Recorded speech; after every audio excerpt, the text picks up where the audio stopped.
Swayam Prabha. Digital India. Educated India.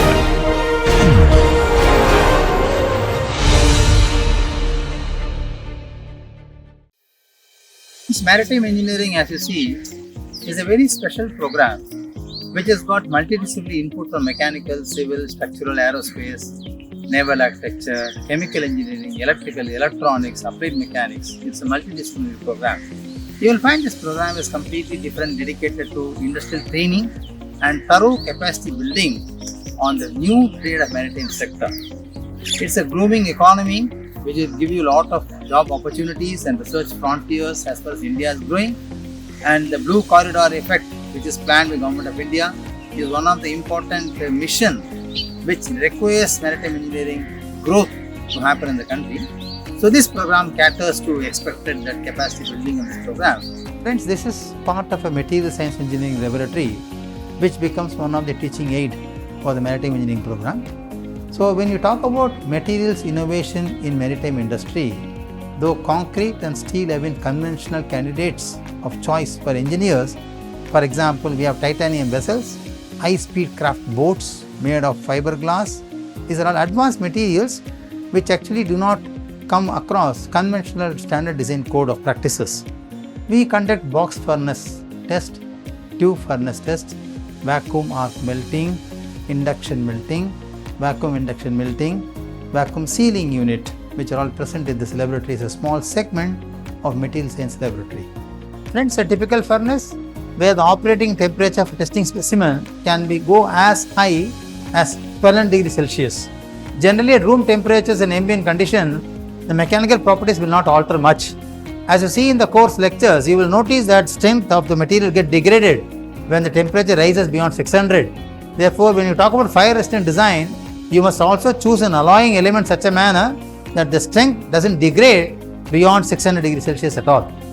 Welcome to the ambience of IIT Gandhinagar Lecture Theatre. This is one of the interesting classrooms where the maritime engineering classes will be conducted. We have got state-of-the-art projection facility and good audio-visual recording systems. Once the lecture is over, you see the system here.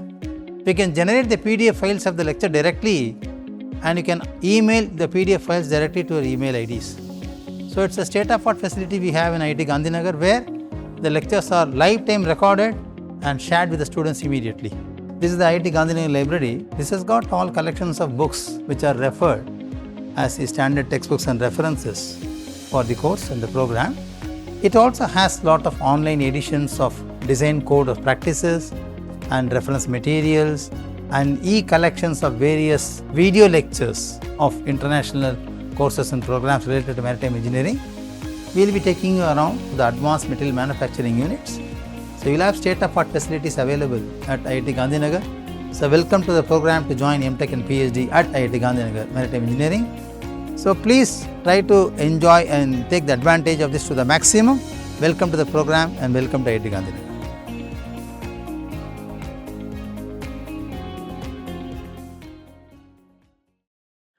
Friends, welcome to the 13th lecture under the course Maritime Structures offered by Department of Maritime Engineering at IIT Gandhinagar. We have been discussing the application of maritime systems for recent advancements and development for blue energy and blue economy. Wave energy harvest systems play a very important role in capsulating power from natural resources like wave, wind and solar. Wave energy harvest systems, the design, applications, configuration and installation are complex in nature and many developing countries and advanced countries have been using these harness systems for substituting their power from fossil fuels to a very large extent. Norway is one classical example where close to about 30% of the power resources are generated from wind power. So India, being a developing country very fast in a rapid growth rate, is also focusing on wave energy harvest as one of the important segment of its future maritime development. Under this context, this lecture number 13 titled Wave Energy Harvest Systems 2, a series on the same, will be helpful to make you understand the design and development of another bio-inspired wave energy system, as you are going to see. We are now going to discuss about a new system by name bean-shaped multi-float wave energy converter.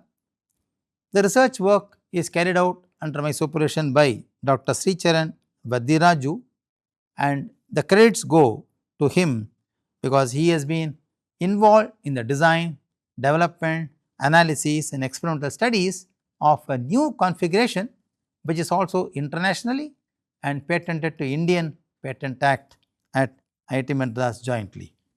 So, welcome to the lecture on wave energy harvest systems 2, where we are going to talk about floating multi-body wave energy converter. Friends, when I say floating body, let us see what is the bio form getting inspired. A starfish which has got radially spread wings with a central mass at the center maintains a complete balance on its body configuration for any wave approach angle. Okay? For any approach angle circumferentially, it maintains a body symmetry by its mass. The same approach is being used on the same plane.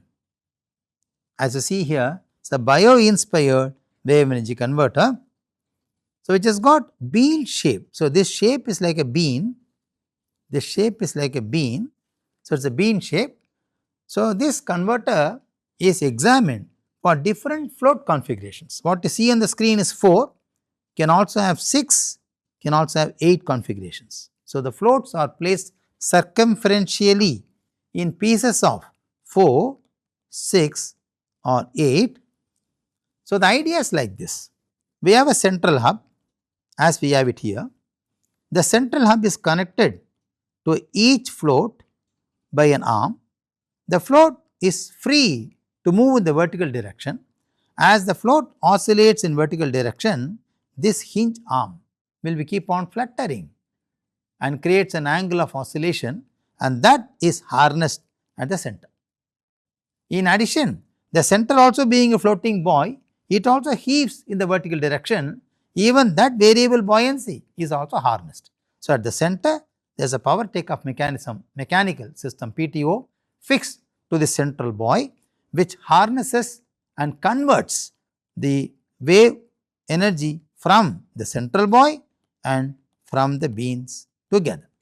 So, this is the idea what we see. Let us see how we grow with this idea and how we are able to configure this for a specific location of Indian sea state. So, the idea of the floating wave energy converter has been biomimicked from a starfish morphology to maintain a mass balance on the plane of oscillation.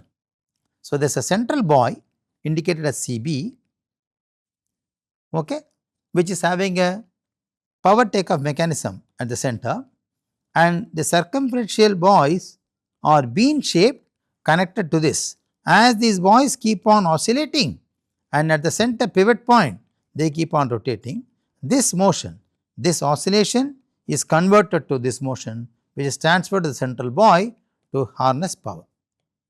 Okay. So, the central buoy is anchored by a taut moved teethers and fixed to the seafloor. Okay. There are pre-tensioned teethers,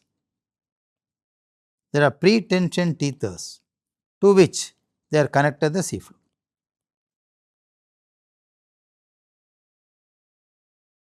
So, let us see the overall view of the modeling and analysis.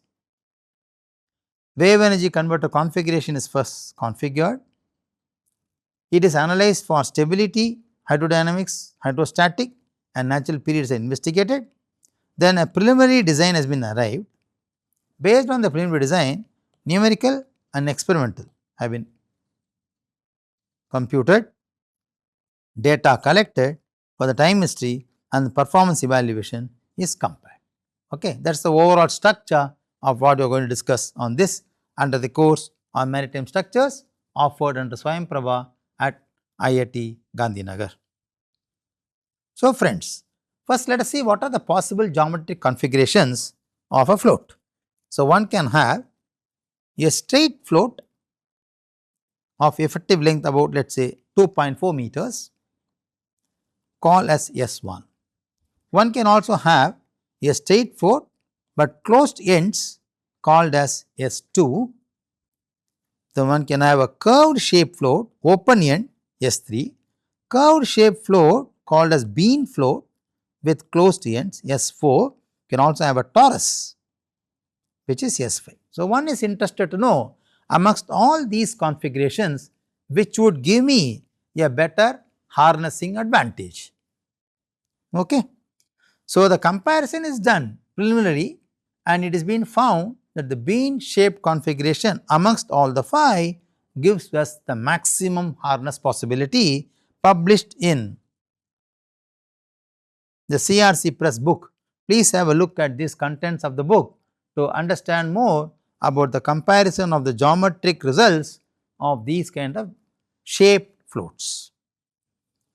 So, then we also interest to get to perform comparisons on geometric and hydrostatic parameters of this at 4 float, 6 float and 8 float configuration at the same water depth,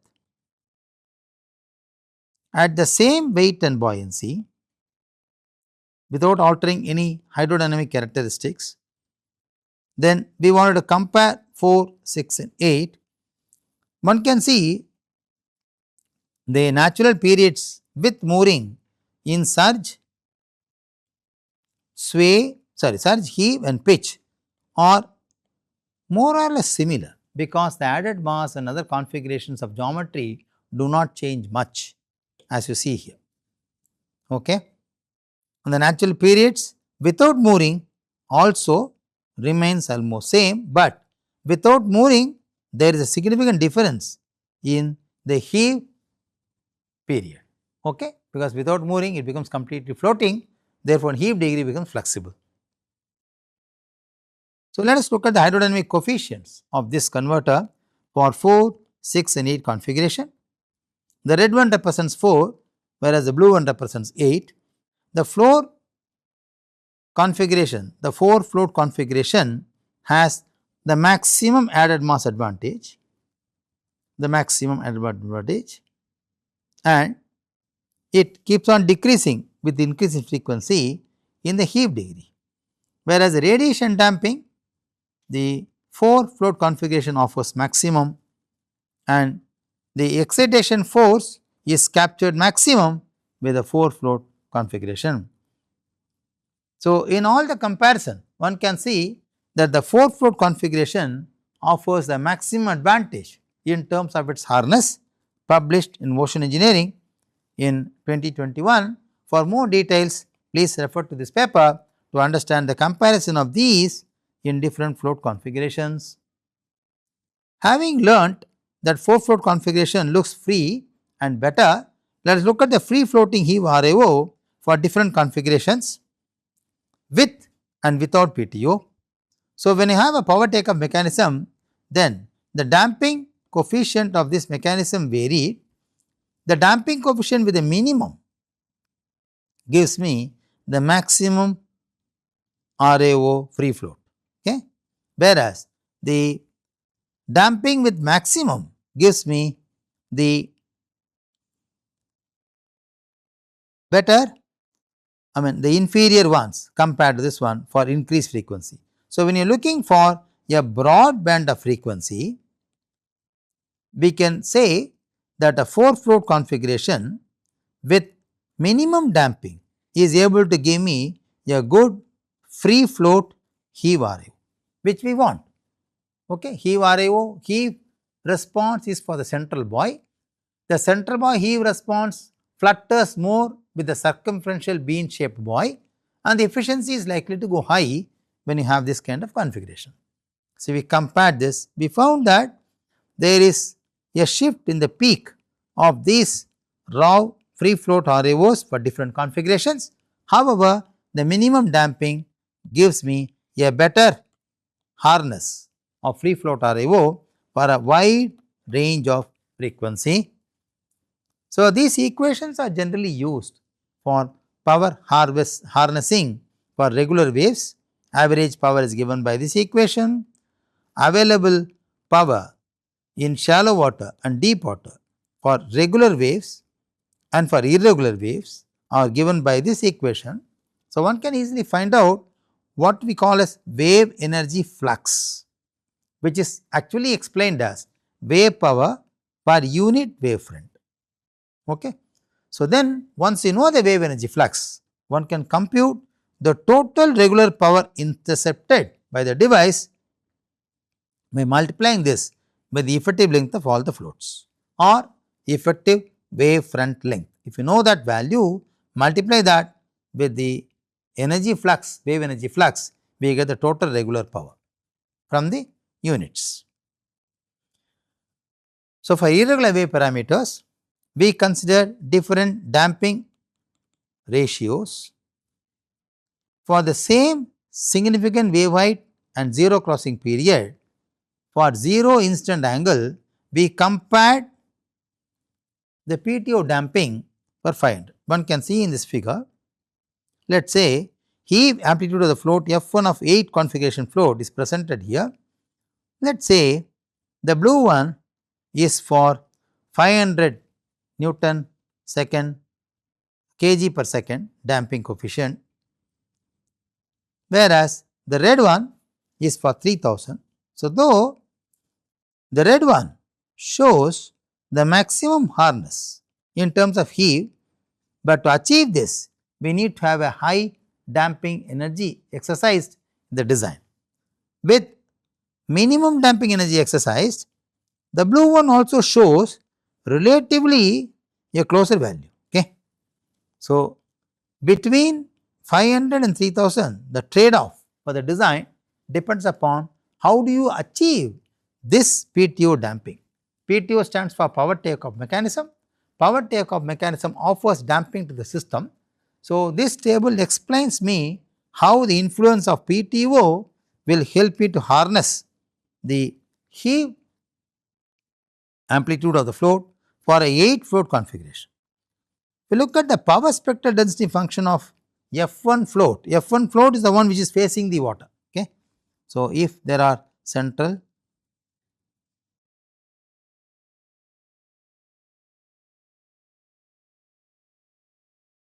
if there is a central buoy and 8 configuration and this is the wave direction, we call this as F1 float. Okay.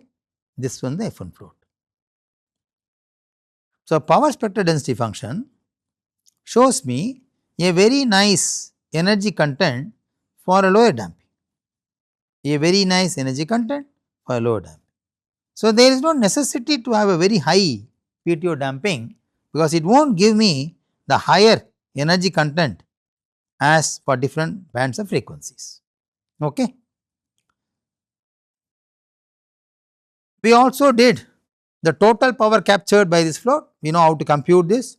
The total power capture is given by this equation. If I know what is the power intercepted by the equivalent length of the effective length of the float. Okay. So, total power capture is given by this particular curve, which tells me in terms of kilowatt for experimental study and numerical compared. So, 0.35 for 500 damping units damping, whereas for higher units damping the value is lesser. Okay. The power harness is not directly dependent on what is the damping ratio imposed on PTO. Even with the minimum damping ratio imposed by PTO, we will be able to get the maximum power. So, then we compared with 4, 6 and 8 configuration. The mean efficiency of the floats for the 4 configuration seems to be lesser than that of the 8, because you know the harness wave front is much higher for a 8 configuration compared to 4. Therefore, the mean efficiency of 8 configuration seems to be higher in percentage compared to this, whereas 4 configuration gave me a maximum of about let us say 17%, whereas 8 configuration is able to get me about 37%. Okay. I am talking about the mean efficiency of the system. So, let us look at the hydraulic power takeoff mechanism used or deployed in this system.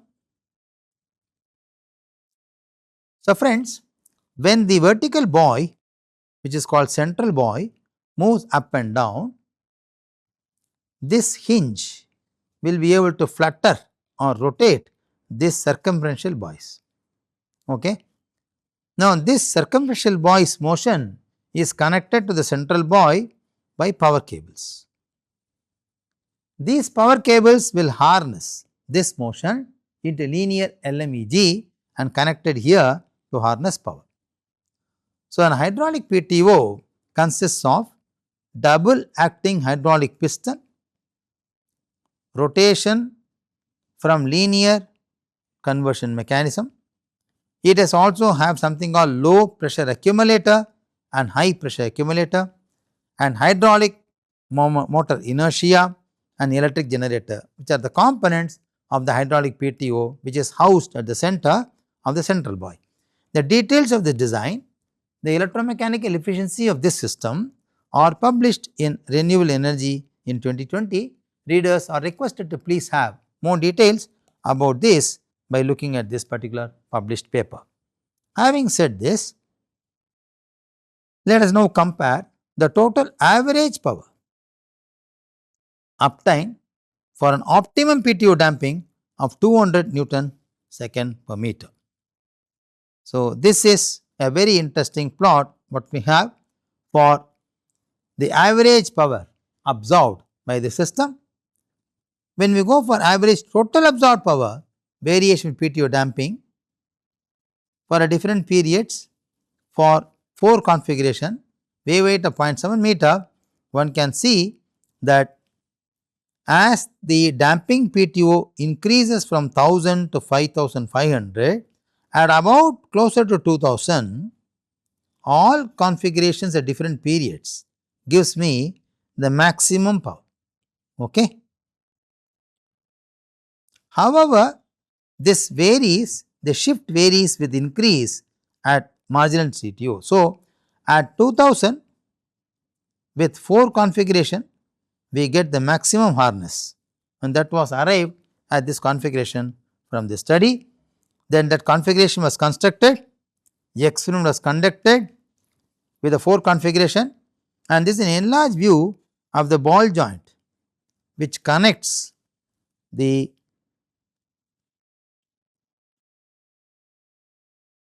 oscillator or the float with the central buoy. Okay. This is the detail of the ball joint, and this is an enlarged view of this ball joint, which is able to allow rotational motion, but no axial movement. Okay. No axial movement, but rotational motion is enabled. The design is published in this journal with more mechanical details of the design. Please have a look at this paper and try to understand how the mechanical design of this was arrived to fit into this PTO mechanism of the device. So, now your 4 configuration is contributed, is fabricated now. You can see the central buoy, you can see the floats which are now getting connected to the central buoy and put it in the wave basin and tested. This is a very typical frame, the typical frame which connects the bean shaped buoy at 1. These are counterweights provided at different locations to increase the mass and added mass of the system. Okay. So, typical buoy is connected on all the 4 sides and it is experimentally investigated. A free decay curve is obtained to find out the heave response and heave frequency response of the system. If you look at this power matrix, with increase in wave height and increase in period, we are able to get the maximum power in watt per meter for regular waves at 0.16 meter wave height and 0.2 meter wave height and 2.3 seconds wave period. You can get the maximum power is about 90 watt per meter. Okay. When you have about 0.2 meter wave height and 1.3 seconds, then the power is close to about 45 watt per meter. So, this matrix helps us to know how the power variation happens with increase in wave height, with increase in period, and what is the wave power obtained by this under regular waves. Okay. So, float cylinder arrangement used for harnessing power is shown in this with the geometric design and mechanical design allowed for this. So, capture width ratio was maintained, and one can see the total capture ratio in matrix in percentage with change in period and change in wave height. Okay. The maximum capture width ratio of 160 in percentage or 1.6 times were achieved for 1.3 seconds and 0.16 meter wave height. Okay. And a capture ratio of about, let us say, 60 was achieved for a larger segment of this higher wave period and higher wave heights. So, friends, this is a complete setup of this in wave basin at oceaning setup at IIT Madras, and one can see that from this direction waves are being passed, and the central buoy is connecting all the circumferential buoys. It's made to oscillate and harness power, and the data acquisition system provided on the bridge acquires and understands the power collection, and it helps me to find out the response characteristics of this motion which were plotted and discussed. So, action and decay curve was plotted, and power spectral density function of floats for set 1 is shown. Under irregular waves, different studies were carried out, and one can see that the set 7 and set 4 were mutually agreeing to each other. Set 7 refers to numerical and set 4 refers to experimental. Okay. We are matching mutually for different floats of 1, 2, 3, 4 as you see here. So, once the F1 float is encountering the wave, it shows me the maximum response and maximum hardness, whereas F4 float is very much away from F1 diagonally opposite, which shows me the minimum. The remaining two floats shows me the intermittent values. Okay. The power matrix as we discussed was again said here. The total average power for F1, F2, F3, F4 cases are shown here, and the efficiency is plotted. One can see the efficiency is ranging from about 11% to a maximum of about 25%. One can harness about 25% for different sets conducted and different wave power measured from the device. So, friends, in the summary, let us see what we learned from this lecture and the design development. A novel multi-body floating wave energy converter with circumferential buoys, bean-shaped floats was developed. It is analyzed to understand the efficiency of harvesting wave energy in Indian, near shore and shallow to intermediate sea states. Extensive numerical investigations were carried out in frequency domain and time domain to understand the float geometry, influence of float number and power takeoff mechanism damping on the design. The parametric studies chosen on 4, 6 and 8 float configurations reveal that the bean-shaped float exhibits superior aerodynamic performance, constructive multi-body interaction and direction insensitivity for the given system. Scaled experiments were validated, and we understood that aerodynamic conversion efficiency is close to about 25% approximately for Indian sea states. The regional performance and techno-economical assessments were also carried out to prove that this is a proof of concept which can be suitable for small scale wave energy harvesting applications. Let us quickly see a video how this model was behaving experimentally.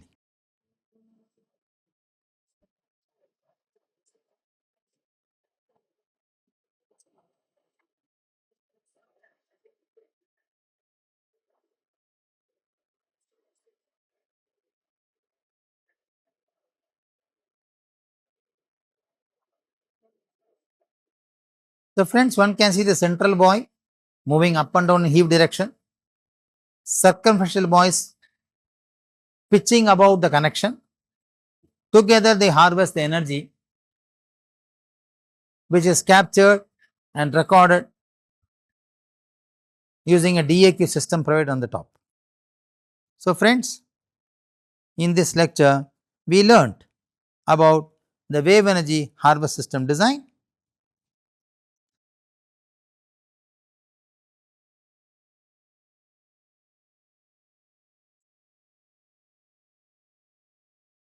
We understood how a floating wave energy device can be configured to harness wave energy. Important parameters that govern the design are the mass ratio, the capture width ratio,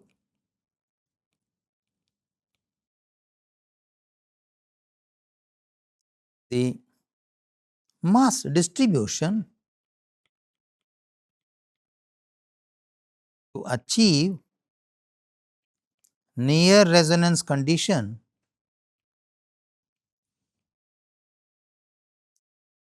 harvest, then the damping optimization, and of course the overall efficiency calculation for different sea states and wave directions. So friends, these two lectures inspire you to learn and develop new wave energy harvest designs which can suit Indian sea states, and of course as a part of blue economy and energy revolution, we understand that maritime industry is also inviting applications in terms of wave energy harvest as a part of maritime sector to develop in-house as well as to have a sustainable approach towards the power utilization for different maritime structures, whether it is on ship or on coastal structures as a part of maritime sector.